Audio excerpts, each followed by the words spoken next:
sets out when they start using to ruin their lives and become a drug addict. All right? People that you see, like, I don't know, you see it so much around here, but I live in Quincy and I do a lot of work in downtown Boston. See a lot of hurting people, a lot of people addicted, a lot of people homeless. They don't start off looking like that. All right? They start off looking like you. They start off looking like we do. Okay? And their goal when they start to drink or drug is not to become that. All right? There are consequences to be paid when you put this stuff in your system. All right? And when I started doing things, I thought it was very innocent. All right? And, you know, the other thing I want to say is, when I was about 18 years old, right, I started living with my brother and my dad. My dad was an active drug user. My brother was starting to get involved with painkillers. All right? Some of you guys might not have any of this going on at your house. Some of you guys might. All right? But there's going to be a bigger point here. If you don't try to identify with what I'm saying, don't compare. There's a saying, if you hang out in a barbershop for long enough, you're going to get a haircut. All right? If you hang out in a barbershop for long enough, you're going to get a haircut. All right? I stayed living in a negative environment for long enough, and I ended up doing the same things that they were doing. All right? In hindsight, I wish when I was 18, I had made a decision to reach out and ask for help from one of my aunts or my uncles, saying, hey, this isn't a healthy place. My dad's a train wreck. Okay, my brother's doing this. I need a safe place to go. At this point in my life, I was a college student. I was coaching football. I was going to the gym. I was living relatively healthy, okay? And I kept going home to that environment. I stayed away from it for long enough, but eventually I fell in line, right? And I started doing the same things that they were doing. The big point I'm trying to make here is if you're, whatever barbershop you're hanging out in, okay, try to make sure that it's a positive one. You understand what I'm saying? And don't think that, hey, I used to think I won't be like those guys. I'm not going to end up like those guys, you know. I don't need other people's help. I can deal with this on my own. All right? If you're in an unhealthy situation, talk about it and ask for help. Asking for help is not a sign of weakness. You understand me? I used to think people that needed help were weak. Guys that talked about their feelings and emotions were weak. All right? That was a lie. All right? When you realize if you're going through something and you try to hold it in, what happens usually? It builds up. It builds up. Then you stuff it down. Right? You try to push it aside. Push it aside. I don't want to deal with it. I don't want to deal with it. You never deal with it. Right? Doesn't mean it goes away. It'd be like having a big cut on your arm, right? An emotional wound is the same thing. Big cut on your arm, but you never treat it. You never put a bandage on it. You never cover it up. Right? That cut's not going to go away. Right? It's the same thing with emotions when you don't deal with them. All right? So if you're in an unhealthy situation, there's going to become a time in your life, I don't care who you are, all right, where you're going to be placed in a position that, hey, like, this is not a good barbershop right now. These are not healthy people. Get the hell out of there. And for me, it was double tough. Because growing up, all right, I had a good home life. My mom made great dinners. My dad coached me in all my sports. He was sober for most of my life. My brother was one of the kindest people I think I've ever met. He never had a bad thing to say about anybody. If anyone ever says that about me when I die, they're lying. All right, at my funeral. You know, I used to have a lot of opinions, and they weren't always positive. Today, they're a lot more positive. Okay? So it was hard because I can't abandon my family. You know, I got to stay with them. I got to stick with them through the struggle. I can help them out. I can fix them. I'll make them better. Right? And that was a lie. I couldn't fix other people. Right? And I should have got the hell out of there. But I stayed around and I ended up paying the consequences. Now, I'm not blaming them. You ever hear the saying, what happens when you point the finger? You ever hear that? What happens when you point the finger outward, blaming? It points back at you. You got 3 pointing back at you. I'm pointing the finger blaming, I got 3 pointing back at me. So I'm not blaming them. I got to make the decisions I make, I pay the consequences for it. But it was an unhealthy environment. All right? Growing up, I don't remember early at a young age having a lot of like emotional troubles, right? I was a pretty happy kid. I had a lot of peace of mind. My emotional stability decreased as I got older. And it started at around 15, and it really bottomed out at about 24. All right, in hindsight, looking back, I realized my inability to deal with negative emotions and my inability to think positively is what led me to drug addiction. And that's the story I'm going to try to tell you guys today. All right, there's 2 parts of this. The dangers of drugs and alcohol and the dangers of negative thinking, okay, and the dangers of not dealing with adversity and situations you can't control and emotions and feelings you don't like. All right, most people want us flushed to hide the feelings, right? Push them to the side. saying in the recovery community, shake hands with your feelings, right? We're all human. We all have fears, right? We all have resentments. There's all self-pity, right? There's anger. We all have positive emotions too, but what I'm saying is no one is immune to these, okay? And there's nothing wrong if you're going through them. I used to have these feelings and doubts and insecurities and all these things. What's wrong with me? I should be tougher. I should be tougher. You know, I should be able to handle this, right? But I needed help, and a lot of people do. How many people in this room would like to be branded as a courageous or someone with courage? Raise your hand. If you didn't raise your hand, why not? You didn't raise your hand. All right, so you would have raised your hand. All right, I was just wondering why. All right, where does courage come from? How come everyone's so bashful? What do most of us have in a public setting? Fear of what? Any of you guys get nervous when you got to give a presentation? Right? Why are you nervous when you do that? You don't want to mess up. Don't want to mess up, right? You don't want people to judge you. Exactly.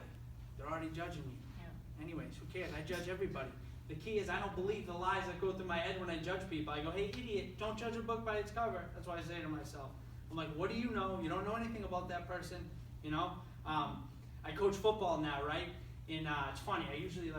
I get dressed up like very rarely, like 3 or 4 times a year. And one of the first times at the school I coach, they started calling me Pretty Boy. They started, hey, get your coach Pretty Boy, they were saying. And I'm like, they're judging me based off how I look. I'm like, they don't even know my entire story of my life. And I was in rehab and I was all this. But you get what I'm saying? So the fear, going back to that, what do other people think? Why is that important? You in the back left. Yeah. Why is it, do you get nervous before you public speak? Yeah. Why? Anxiety. Okay, but now that's I like to call these like that's an umbrella statement, okay? And fear is an umbrella statement. What's at the root cause of that anxiety? And he was starting to get to it. Why do you get anxiety? What are the sources of that problem? Go to the root. Don't go to the surface level. Judgments. Okay, why are you worried about judgment? Self-conscious. Okay, good. Someone else help her out. North Carolina, what do you got? You don't want people like think bad of you, or you don't want to mess up. Okay, why do you care so much about that? Why is that so important in the first place? Why isn't just doing your best important? Why isn't being yourself important? Because we all reach for outside things. We're all humans. We all want approval.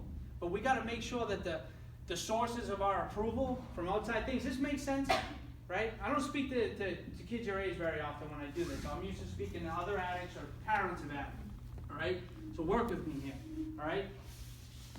My happiness and peace of mind was always dependent on what you thought of me, Was I playing football? Did I have a pretty girlfriend? Because if I had a pretty one, other people would think I'm cool. All this BS I told myself for so long. Oh, I need to be playing sports, right? If my family's not perfect, I won't have peace of mind, right? If I mess up while I'm speaking, they'll be at the locker gossiping about me, and they'll be at the lunch table talking about me, and how stupid I look, how dumb I sounded, why didn't I raise my hand, all this fear, right? And when I started to get sober and recover, I started realizing, like, most of my problems in life stem from that root thing, worried about what other people think of me, right? And then I started realizing, why is that so important? Why does my peace of mind always have to come from outside things, right? If I do a report and I study and I read, it's normal to have fear. I'm not saying it, but the fear of letting it deter us from executing what we're trying to do, or if it takes away from our peace of mind in the moment, it's not helping us. You know what I mean? So we want to identify that type of thing. We want to get rid of it as soon as possible, right? I had it a little bit, especially the first period I could barely talk. I was a little bit nervous. And last year when I did this, the second year I've done it, I was very nervous the first time I've done it. But I got to realize, my peace of mind comes from being a good person, doing the best that I can. All right? It doesn't come from your approval. Now, I want your approval. Don't get me wrong. I want you to go home and say, I heard the best speaker in the world today. Right? That's a good thing to want.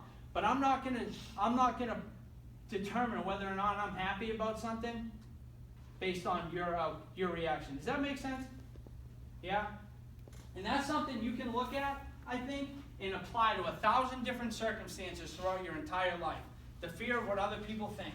I wrestled in high school, right? I was 135 pounds wrestling varsity my freshman year, and I got my butt kicked for most of the season, right? So I'm on the mat, it's one-on-one, I'm a beanpole in a singlet, right? And I'm going out there like this, right? What do you think was going on in my mind before the match? Anybody? I hope you guys don't think like this. Maybe none of you guys have fears. And what? Huh? Fear of what I was going to lose. Anybody else? That was one of them. Fear that people would like think less of you if you do lose. Yeah, exactly. Anybody else? You? Me? No, you want to go then, her. Oh, no, not me. No, Say something. You got to participate. You can do it. All right, good try. We'll applaud the effort. What do you got? I don't have anything. All right, fear, maybe. What do you got? You raising your hand to stretch it? I'm stretching. You call me boring? You yawning? No, Huh? no. Trying to call me boring? Jesus. Right? The fear of how I look, the fear of losing, right? I would look weak if I lose, right? All this stuff, right? All these negative thoughts, right? I should have just been getting warmed up, focusing on, all right, let's go compete. You know what? And that's how I live today. I'm not so concerned about all that other stuff. It's all noise, you know? It's all noise. It takes me out of the moment. It takes me out of what my goal is. It takes me out of where I'm trying to go. All right? And what it is, and essentially, it's a drain on your battery. If you looked at your daily life and you said, I start off with 100% every morning, just like my cell phone does. My cell does. What's going to drain? Like, and you got some apps that take like 15% battery, and I got this app on all day, my phone's dead in 4 hours. That type of thinking is a drain on your battery. All right? And it takes away from the moment. All right? So, I'll tell you about opiates. All right? Actually, one more point on that last point I was trying to make. Most fear, okay, comes from looking into the future, projecting into the future, and assuming a negative outcome. Right? Most fear, because we're not in the moment. When I'm worried about my presentation tomorrow, what am I doing in the moment? Projecting. I'm looking to the future. Okay? So next time you have to give a presentation, this is something practical that you can apply. You have a sporting event, right? I want you to say, I want you to breathe in with peace, breathe out with fear. Do it 10 times. Say, this is going to be the greatest presentation in the history of presentation. All right? You can say, Donald Trump just got elected president, and he sounds like an idiot. I'm going to sound 10,000 times smarter than he will. All right? When I give this presentation. All right? And I want you to stay focused in the moment. All right? And realize I'm not that important. And the guy said half the people aren't even listening to you, Derek. Half the audience isn't even listening. So your crowd of 50 just went to about, you can't do math, someone help me out, 25. You guys follow me? When I started, so I have a happy childhood, right? My dad's coaching me in sports. Me and my brother are always playing sports. He's coaching. My mother cooks great dinners. This whole thing, right? Things are going good. When I'm about 15 or 16, my family dynamic completely changes. It goes from a happy, positive environment, right, to my dad's never there anymore. My mother's always pissed off. And I'm like, what is going on around here? In my family, like the mistake, although we don't do this anymore, my mother's recovered, I've recovered, and we learn how to live, along with Jim over there. We learn how to live and deal with adversity within our own families and have peace of mind. And we sweep it under the rug. We don't talk about it. I was like, I'm not going to bring this up to my mom. I don't want to get my dad in trouble, or I don't want to bring it up to her. I'm going to upset her. When really talking about what was going on would have been the healthiest thing we could have done. At this point, I started to drink, okay? And I'm just drinking, right? I'm a 14, 15-year-old kid who's just drinking, putting one of the most powerful substances on earth into my body, thinking it's innocent, thinking that's the way to have fun, right? And the sad thing I look back is that was such a part of my social life. Today, I do everything without drugs or alcohol. And I have fun doing it. I love doing it. I have peace of mind. Even when times are tough, like I got a brother that's struggling with addiction right now, I can get the phone call any minute, he's gonna die. I still have peace of mind, right? So we don't talk about it, and things will go, like, so I'm starting to drink more and more and more and more, right? And when I drank, I would always have one too many. You know, people would be like, oh, he's just drunk, you know. It's not a good sign when people are saying that about you. They see the difference, alcohol and drugs. They go, wow, this is how he acts sober and this is how he acts drunk, right? He's just drinking, don't worry about it. Then I started having more and more and more. But luckily I played sports, and that kept me in a positive environment for long enough, right? 3 hours a day, 2 hours a day, every day after school for 3 seasons. So that kept me out of a lot of trouble. The other thing I want to say is I didn't get arrested till I was 24. I illegally drank and drugged from age 14 to 24, and 24 was the first time I ever got arrested, all right? I illegally bought heroin, painkillers for a lot of years without getting arrested. The difference between me and people that are in jail for that stuff, right, or people that are in jail for vehicular manslaughter because they got a DUI is they got caught, I didn't. I got lucky. The reason I didn't get kicked off any of my sports teams is because I didn't get caught.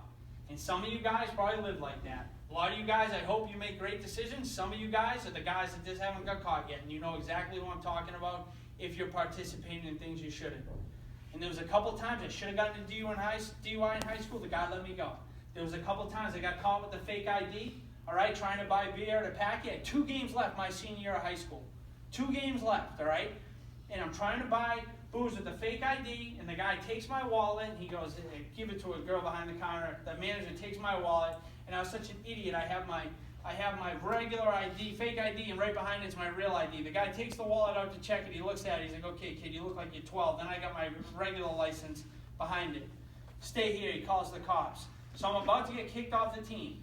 All the advice I'd gotten, like growing up, especially from my mom, Derek, you're going to regret doing stuff like this. You're going to eventually pay the consequences. It's going to catch up to you. You shouldn't be living like this. Yeah, Ma, I know everything, right? We all know everything, you know, when we're 15, 16. I don't need any help. I don't need any advice. If you were closed-minded like me, you thought you had it all figured out. I'm in the police station. The guy goes, hey, Coach Sid won't be too happy about this, would he?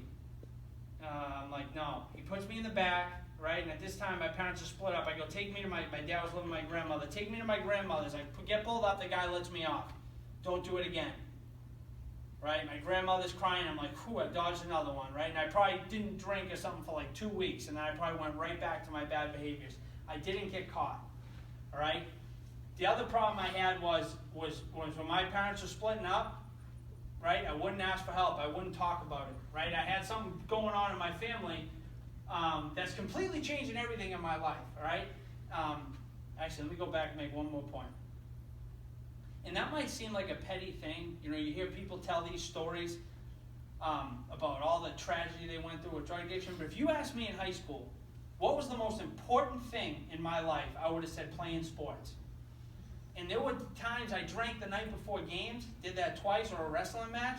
And every single time I was illegally buying alcohol, I was risking the thing that was most important to me. So if you don't think that these substances, right? Now, if you looked at me in that moment, and then you looked at me when I was 24, getting in a vicious car accident, overdosing at the wheel, track marks on my arms, full-blown junkie, I don't look the same. My life on the outside looks a little bit cleaner when I'm younger, right? At that age, oh, wow, he's got big problems. But even at this age, it was already controlling my decision-making and my social life. And I was already putting the things I valued the most in jeopardy without even realizing it. So was football really the most important thing to me at that point? I don't know. If I was having this conversation face-to-face with Mr. Arts and he knew how I was living back then, he would have said, BS, kid. Partying is the most important thing to you. If football was the most important, you wouldn't be doing all this other stuff. Is being a good son important to you? Yeah, it is. Oh, it is? Then why are you doing this stuff that's going to put your name in the paper? All these things. So this stuff is powerful. It's not kind of sort of powerful. It is powerful. And when you put some things like opiates, alcohol, benzo, some of these prescription medications, they have the ability to control the way you think. And then that's going to control how you act and the decisions that you make, all right? So I go to college, right, and I'm at this point, right, and it's the most unmanageable, the most emotional unmanageability I've ever had in my life. My girlfriend's at the University of Vermont. I'm not playing sports anymore, all right? I'm drinking way more. My family is in shambles. It continues to be in shambles. Okay, I have a depressed mother, a drug-addicted dad. My brother's starting to dabble with drugs and alcohol now, and I'm just me, right? And I wasn't an angel, believe me, but I wasn't doing a lot of the stuff they were doing yet. And I'm going, look at the world crumbling down around me, right? Then I'm trying to fix other people. I think I can get my dad sober, right? I try to give my brother some advice, or I'm trying to help my mom out, right? And it's just this complete chaos. And I have no way to deal with it. I have no way to talk about it. When I say depressed, I was sleeping until noontime, right? I had no energy. All I had was negative thinking. I felt terrible that I was alone. All these outside things, like we were talking about earlier, that used to make me happy weren't there, and I was left with just me. And I'm telling you, it's a... Is your brother getting help right now, or is he struggling? No, probably not. He's probably close to dying, to be quite honest with Do you. you guys stay close, or do you guys... Well, we are close, but when you are an active drug addict for a long time, you're not going to go around people that care about you and people who don't enable you. So the relationship is terrible. Not in the sense we don't care for each other, but it's just non-existent. You know what I mean? He's been active now. I've been clean and sober for over 3.5 years, which he's been active for most of those years, right? My relationship with my mother has done a complete 180. Not only, and this is what we talk about when we talk about being of service to other people and living positive. When I got well and I learned how to live healthy and sober, right, that helped her go on her journey of how to accept the fact that her husband died from substance abuse, that one of her kids might die from it, that her other kid was active. That's a lot on a woman. It's a lot on anyone going through that. But she's actually learned how to live in a positive fashion as well to overcome that. And that's why with that little simple attitude of what can I bring to the day every day, all those little small acts, they add up and they make a difference, man, I'm telling you. You know, not just for you, but the people around you. You know, and some of you guys right now, none of this stuff might have happened yet. But a lot of this stuff could be a yet. I got a guy I coach with, he's 23 or 24 and his parents are just getting separated. He's got a younger sister who's about your age, maybe a little bit younger. He's like, this is the most adversity I've ever had to deal with. We were having a conversation yesterday, right? And we're talking about this stuff. So it doesn't always have to be drugs and alcohol. Where was I at in my story? Do you guys remember? Going into college. Yeah, so I'm in college right now, and I'm starting to drink more. Then I start dabbling with cocaine, right? So now it started off with, hey, I'm just drinking, I'm just having beers. Now it's all, I'm just doing coke, right? And I'm just going to do it once in a while, right? I fail out of that school.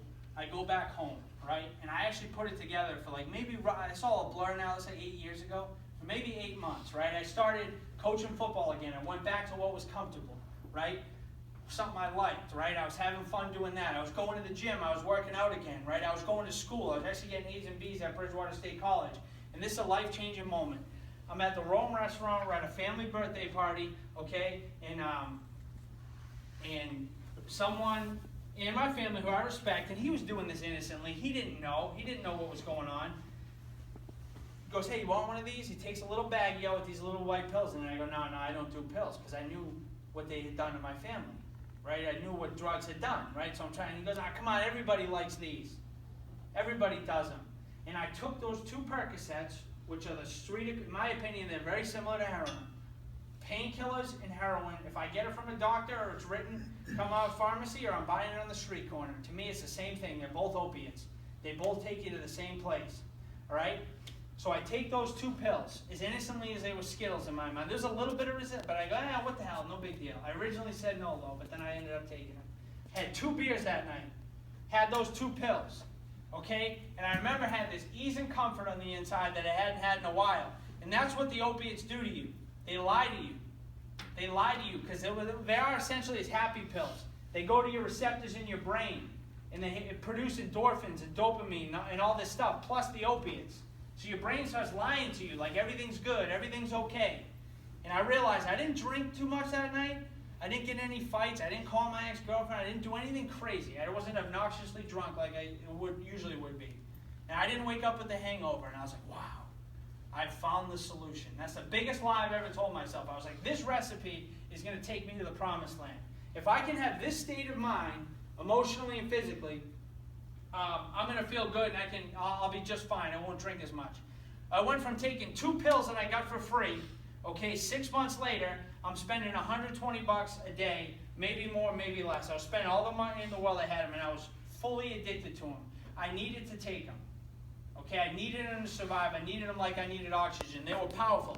Here's, to me, one of the saddest parts of this entire story. What makes me an alcoholic and a drug addict and how powerful that these pills are is when I wanted to stop taking them, I couldn't stop taking them. I literally was like, I'm not doing them today. I'm not doing them today. Look at what you're doing. You're a phony. You're a fake. You're letting your girlfriend down. She has no idea you use. You're starting to steal from your mother. The kids you're coaching. I go, what's going to happen when they find out? Right? You're letting everybody down, including myself. Wanted to stop, couldn't stop. Because they owned my brain. They were renting space in my head. They had real estate up here. And my mind was telling them I needed them. All right? And that's a place I hope none of you ever get to. None of you ever get to. And I hope none of you ever try to dabble with any of that crap. Because it's addictive. All right? I don't care how tough you think you are. Or how much you got it all figured out. Everyone says they're going to be different. It won't happen to me. The same thing I said. When I need to stop, I'll be able to stop. Because I'm tough enough. I'm strong enough. Those things broke me down to nothing, till I was nothing. So that's where they led me, all right? And I end up becoming an IV drug user. The pills, I couldn't wait for those anymore. Now I'm starting to do heroin, right? Everyone always asks the question, how do you get to using a needle? How do you get to using it? I could never do that. What do you think I said when I first started doing heroin? Another just. I'll just sniff it. I'll just sniff it. I'm not going to put it in a needle and shoot it. And why did I start doing that? Because everyone says needles gross me out. Needles gross me out. Believe me, I go to the doctors now. I almost passed out last time I got blood drawn. I still hate them. But that's how much I was warped up in the drug, and that's how much I needed it. When I didn't have enough money and I couldn't get high snorting it anymore, there was no other option for me. And I couldn't get clean at the time. And I started shooting it, right? First time I shot it, I overdosed, right? I'm on the ground shaking. I get slapped back into reality, you know? And I said, oh, I'm not doing the same. I cry for a little bit, and then but I'm stuck in it, you know, because I didn't know how to live without him. All right. I ended up getting into a bad car accident in January of 2011. I went and copped, right, and this is what the danger I put myself in. The guys I was buying off of, I had robbed from the week before, so I had these guys' money. Dude comes up on the left. Dude comes up on the right. I'm just sitting, and then the only thing that's going through my head is like, I got money this time. I'm going, I hope they give me this shit. I hope they give me this shit. My personal well-being, you know, that's all I'm thinking about. They own me. Those drugs own me. I do the drugs, right? I'm driving back, and I overdosed at the wheel. I crossed the yellow line, all right? And it was one of those lucky occurrences, if you will. What I hit was a flatbed tow truck. Imagine if it was a minivan filled up with kids. I'd be in the Dedham House of Correction right now, vehicular manslaughter. It'd be all over my record. All right, I probably wouldn't be in here doing this. I definitely probably wouldn't be coaching football. All right, I hit a tow truck. Right, I got a big scar on my arm. It hit the artery in my neck. I get taken in a helicopter to the hospital. I got life flighted. And I'm in the hospital bed, and my family finally shows up. And all I'm saying to them is, let me go home and use one more time. Let me go home and use one more time, then I'll go to rehab. Then I'll go to rehab. That's all that's going through my head. All right, I think I even got up out of the bed and was like going up to the front desk and saying, my family's full of shit. I'm not a drug addict. I don't have a problem. All right, this is the insanity it led me to. And the reason I keep telling it is to show how powerful the drugs are. All right, I end up, after that, being forced to go into rehab, and my life slowly got better. The first month was torture, all right? Because all the stuff I never dealt with my whole life, all the feelings and emotions and all the stuff I let build up and all the stuff I drowned with pills or reaching for outside things to make me happy, all that stuff came to the surface. Once again, it's just me. I'm sitting in rehab and I got nowhere to go. And in that rehab, I got the help I needed. All right, they taught me how to, and I had been to 1,000 rehabs before that I just walked out of. So this wasn't my first stint. So I started getting counseling. I started getting help. I started getting around other people who had been through a similar experience. A lot of times when we face adversity as human beings, or something bad happens to our life, we think we're the only ones. Terminal uniqueness, they call it. We think we're alone. No one else will understand. You know, this has only happened to me. This has only happened to my family. It's a lie. Other people have been through it, and other people will have overcome whatever it is that you're going through. Okay, so never when you're going through trials or tribulations, think you're alone. You're not, you're never alone. I'm in that rehab and I'm getting support. And I'm getting counseling. And I didn't stay sober since that rehab. And I just want to kind of draw a parallel to the unmanageability of my thinking and my feelings and emotions when I relapse and kind of bring it all together for you guys. I got 2 weeks left in that rehab, okay? And I'm working at my Get Well job, they call it. The job I had to get when I was in the rehab was at a fitness center in downtown Boston. So I'm getting counseled, I'm working out, I'm starting to feel good, I got some self-esteem again, I'm not thinking about drugs or alcohol anymore.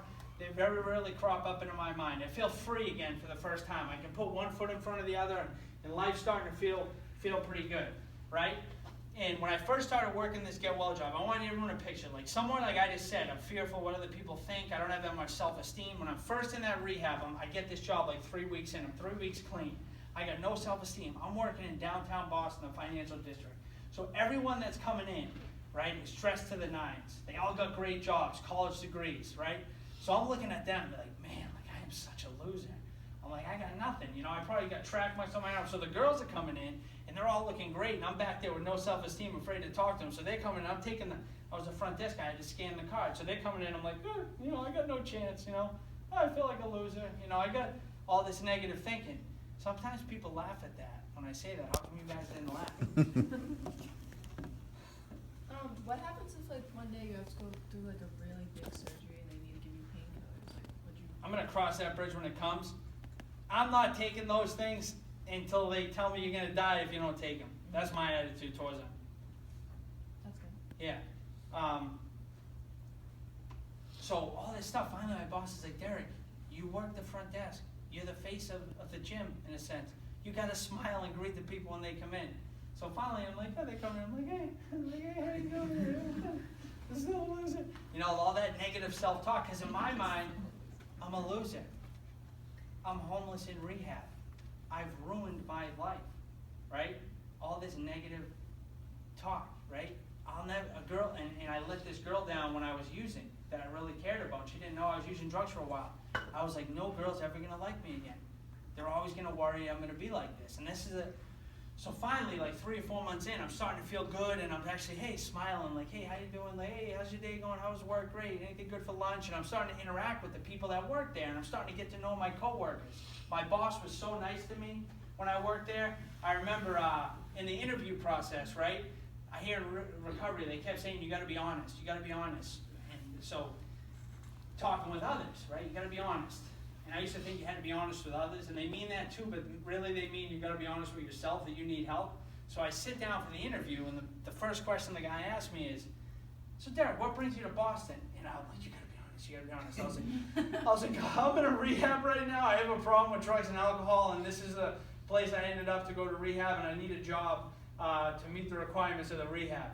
Now, after I said that, I am like, dude, this guy is about to kick you out of the office. I'm like, who's going to hire a drug addict? Who's going to hire you? All this negative fear-based thinking.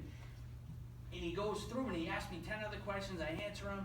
And he goes, anything you want to say? I go, yeah, I just want to go back and tell you that, I don't do drugs anymore. I'm not a bad person. I'm trying to turn my life around. And he goes, oh, don't worry about it. He goes, his sister actually was in recovery. So his sister had been through what I was going through. So he understood. But in my mind, I was like, I was never going to be accepted again, right? And you don't have to be a drug addict to feel like you're not accepted. It's all up here.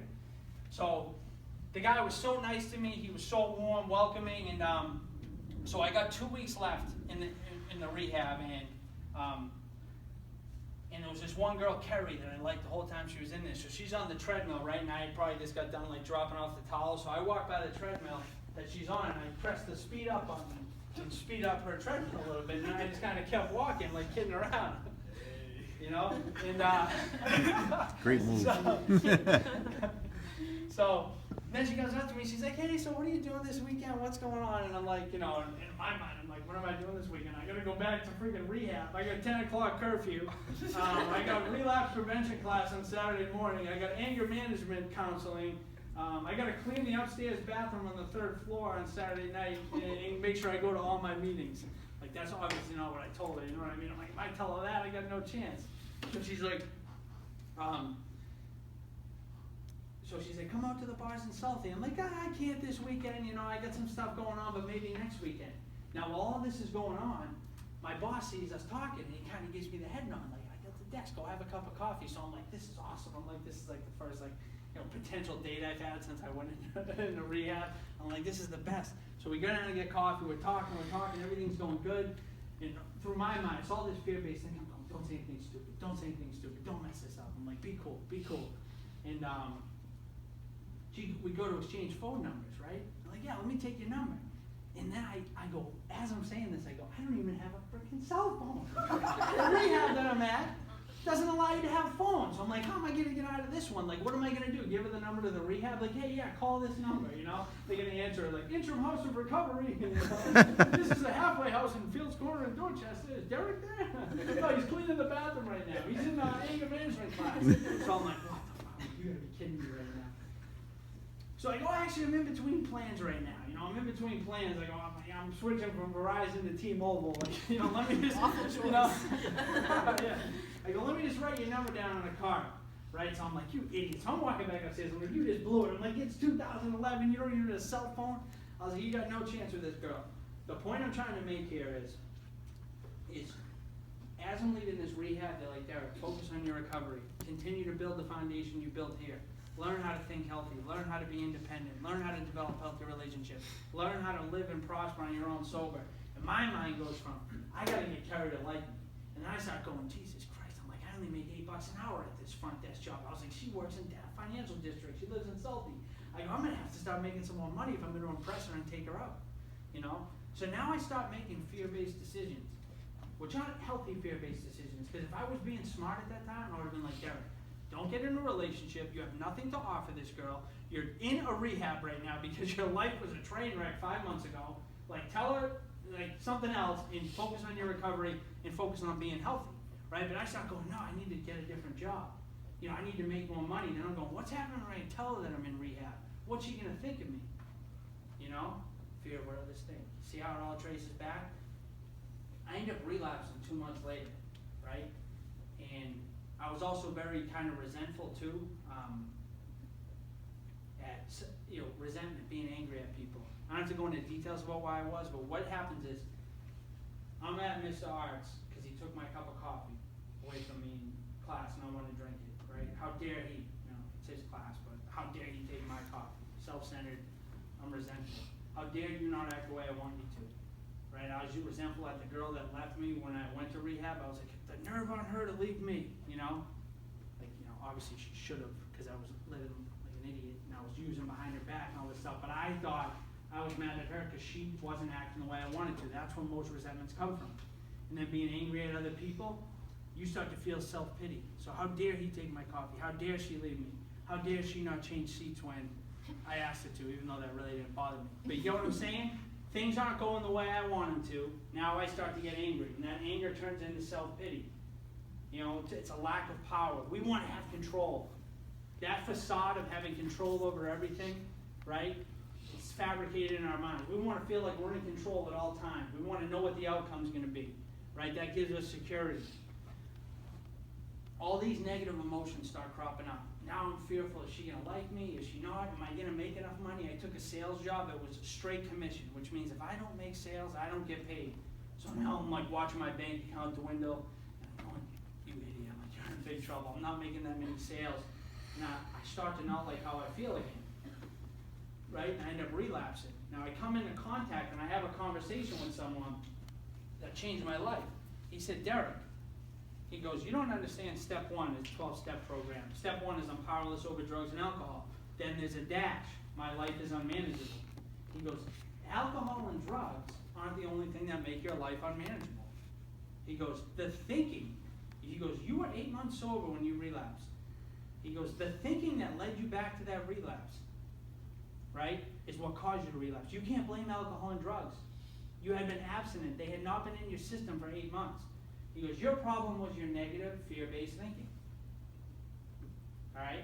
And most people have this negative, fear-based thinking, right? And some of them reach for other things to solve it. What happened to me is alcohol and drugs is what I was addicted to. All right? Other people have different ways, right? But that was what was causing my life to be unmanageable. was my thinking, right? Happiness came from outside things again. I was full of financial fear, right? I was nervous if my brother was going to stay sober. What's going to happen to my mom? You know, my dad had already died, but there was a lot of times like, what's going to happen if my dad doesn't make it? I can't control these things, right? And it causes them here. So I had to learn how to deal with and process these negative emotions through positive thinking, all right? Does that make sense? Yeah? Does that make sense? What's your opinion on that? What's your thoughts? About What I just said, just in general. I don't know. It's all right. Anybody? Can anyone identify? Is anyone too nervous to identify? Well, I have a question. When was the time that you finally realized that like you really needed to stop? Like, what was the difference from when the times you were like, oh, I need to stop playing the use again, and the time where you actually need to stop? I knew I needed to stop for a long time. My problem is I didn't know I couldn't stay stopped on my own. So I kept going back. When I realized that, and I also had to realize that the root cause of my problems, like I just said, weren't drugs and alcohol. I was fighting the wrong problem for a couple of years. I just need to stop with the drugs and the alcohol. So I'm squaring up and I'm fighting drugs and alcohol. I'm batting those off every single day. That was my enemy. Then I relapsed and the guy says, Derek, your thinking led you back. Your negative thinking led you to that decision. So I switched my enemy from drugs and alcohol. They're part of the problem. But my true enemy, fear-based, self-centered, resentful, negative, self-pity, trace it back, umbrella term, negative thinking. That was my real enemy. So when I started having those thoughts, when I started saying, it sucks, it's Monday, or poor me, like I start off as a valet. My get-well job is a valet. All right? You think I had a little self-pity about that? I grew up in a town like this, Franklin, Mass., good school system, Oliver Ames, good school system. My goal was to go to college, do this, do that. I'm parking cars for $8 an hour at 24 years old, when I know damn well I had a lot of opportunities to take things in my life. So I started to feel bad about that. I started to have self-pity, and I started saying, wait a minute. You know, you're here because of the consequences and the decisions you made. Then I started saying, let me just be grateful for this job. The amount of things we take for granted, let me be grateful I'm not where I was 3 weeks ago when I was still using, or still detoxing, my first day in detox. Let me be grateful I'm here. And I know if I make healthy decisions today, guess what's going to happen tomorrow? Progress, right? Then what happened was, it's actually crazy how things work out sometimes. You know, just because something doesn't go your way, I'm telling you right now, it doesn't mean it's a bad thing. My first day on that valet job, 6 hours into my first shift, I dent up one of the cars that I'm parking. And I'm like, oh my God. I was like, not only are you an idiot and a loser that's in rehab, negative self-talk. I was someone who needed help. I don't look at myself as an idiot anymore. Kind of an idiot. But you can't even park cars. Like, you're going to have to go tell the rehab you're getting fired because you dented up a car. So I go to the boss and I explain it to him, right? And he's like, so I explain the accident, right? He's like, all right, no big deal. It's your first day. It was an extended bed pickup. Then he calls me back down at 4 p.m., right? Now I'm going, oh my God, he's going to fire me now. I was like, I'm done. I have to look for another job. My bank account's reading triple zeros right now. And he goes, hey, I got an opportunity for you. He goes, you speak pretty good English. He goes, you're pretty well spoken. Now, I was probably one of the only valets that spoke fluent English at that point, right? When I was in that, I was like one of the only ones that spoke English. And he goes, there's an opportunity for a hotel down at Fenway Park. He goes, and now it's the heart of baseball season. I think it was 2013. The Sox were on the way to win a World Series. So I dent up that car, and I ended up getting a promotion for denting up that car. I started making like $130 more a day, and I had to probably do way less work. And the hotel fed me. And it was in the heart, it was in Fenway Park. It was baseball season. I'm parking cars. People are like, yeah, I get an extra ticket. You know, there's people walking all around. It's like somewhat of a party scene. I wasn't drinking or drugging, but you know what I'm saying? So I could have said, poor me, this sucks. Like, my dad's a jerk. He didn't fulfill his obligations. This is why I'm here. You know, my brother should have never been so, all these pointing the finger stuff. Instead, when those negative thoughts cropped up, I would push them to the side, right? I would breathe in with peace, breathe out with fear. I would count my blessings. I would figure out what I'm grateful for. I realize if I make healthy decisions today, I'm going to get healthy results. If I go back to making negative decisions and I think in a negative fashion, guess what my life's going to manifest into? There's a saying, you know the Lord's Prayer? Our Father who art in heaven, I'm not real religious or anything, but someone explained this prayer to me. Our Father who art in heaven, there's a part where it says, thy will be done on earth as it is in heaven. Right? That will be, does anyone want to, what do you think that means? What does that mean to you? Can't be wrong. Don't worry about being wrong. Well, it says that will be done on earth as in heaven, so it's like we'll make good decisions, and it's like we'll follow you through. I don't know. That's pretty close. Anyone else? What? Are you any meds today? Meds? Yeah. No. 0. I barely even take aspirin, unless I have a really bad headache. But I try drinking tons of water before that. Let me go. Like, you should live your life how you would live it if you were in heaven. Okay, that's what I used to think. The guy says, he goes, heaven and earth on 2 destinations. And I'm not a big religious guy, or I'm not trying to stand up here with the Bible with you guys, if you guys don't like religion. But he made it make sense to me. He said, no, he goes, heaven is your thinking and your soul. Earth is your perspective. Think about that. Thy will be done on earth, the lens in which we view the world, as it is in heaven. So if heaven is filled with peace and love and contentment and giving to others and being positive, like I can't wait for health class. I'm going to learn something today. I can't wait for practice, you know. I can't wait for this. I'm going to be a contributor. And you're filled with positivity, earth is going to be a beautiful place. But if I'm filled with self-pity, fear of what others think, resentment, everyone's a jerk, and how dare they don't do what I want because don't they know I'm the king of the world? I mean, think about that. When people don't act the way we want them to. If a girl broke up with me, I'd be like, the nerve on her. Doesn't she know I'm like the king of the world revolves around me? You know, or if my parents didn't act the way I wanted them to, I thought I was the center of the universe, right? So it doesn't work that way. So when I started feeling good in here and in here, and that's when my life really changed. So when I focus on this and this, the only thing that mattered, you know? Early on in recovery, I used to say, once I get a job, I'll be okay. Once I'm back at Bridgewater State, I'll be okay. Once I'm coaching football again, I'll be okay. Once I have a girlfriend again, I'll be okay. All these outside things I'm trying to fix. When I really got well, I fixed here and here. Other people really helped me. I should say that. So many people helped me. It's unbelievable. I couldn't have done it on my own. Right? I really even take any credit for it. It was like a lot of people teaching me how to live and love myself before I could love myself. And that's when my life started to get good. Because my problem, I didn't need a job to fix me. I've worked since I was 14. I've waited tables, I've done construction, I've done landscaping, I've snowplowed, I've tried to do sales. I didn't really make any sales. I guess you could say I did sales. You know, all this stuff. My problem wasn't work. I wasn't lazy. I wasn't stupid. You know, my problem was I couldn't deal with negative thinking and negative emotions. Right? So that always helped me out. And here's the thing too, like this is a cool little trick. And you don't have to be saying the Lord's Prayer to realize this. Whenever something is wrong on the inside with us, because we can't control what's going on, we always tend to point. All right? When you're dealing with adversity and you find yourself blaming the coach, or you're blaming this person, or you're blaming this person, hit the pause button. Because whenever something's wrong out here, what happens really means is something's wrong up here. You guys get that? And the root cause of most of our problems is usually fear-based thinking, you know? And at the end of every fear, to talk about the fear of public speaking, if you follow your fear then at the end, it's fear I'll look stupid, fear what other people will think of me, fear if I don't sound good they won't like me, fear I won't be okay if they don't like me. What a lie that is. If I come up here and do a terrible job, which I did in the first period, I mean, I didn't have that much sugar this morning, I tried not to eat sugar anymore, so my mind wasn't going too well, so I was just like blah, blah, I couldn't even talk, right? But it didn't ruin the next 2 periods, you get what I'm saying? What was it? What point was I just trying to make? Sorry. You were talking about the fear-based thinking. Yeah. So that type of stuff would like drag me down, and it would always chain me to negativity.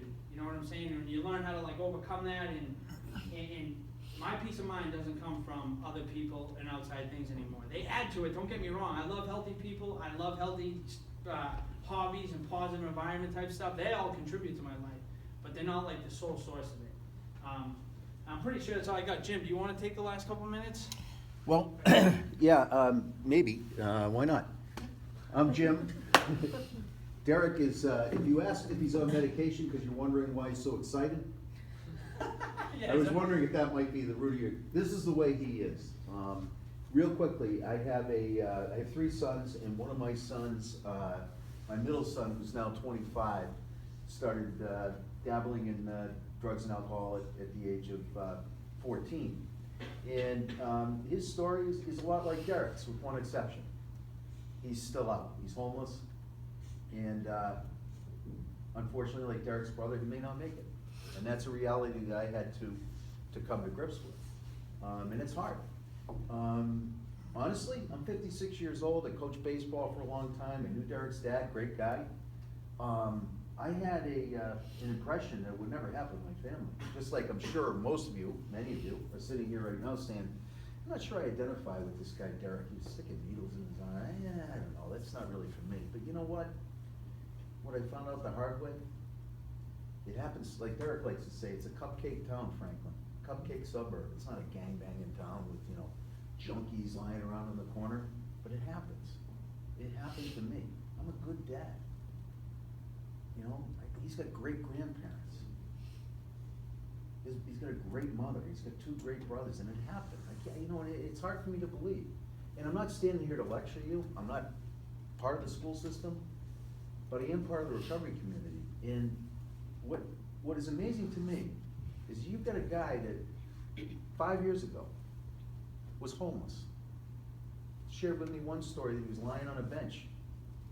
One of his aha moments was when a homeless man thought he might need a newspaper for a blanket because he was passed out on the bench. And he's standing, would you pick him out of a lineup right now? If I said that's the story, and I want you to pick him out, and there was a bunch of guys standing up here, would you pick him? No way, right? No way. I say yes. He's 26 years younger than I am, and he's become a mentor to me. Because, as you can hear, he has learned so much. He's taken the opportunity. I know a lot of people in long-term recovery, and a lot of people have been through adversity in their lives, and they're still trying to find their ways.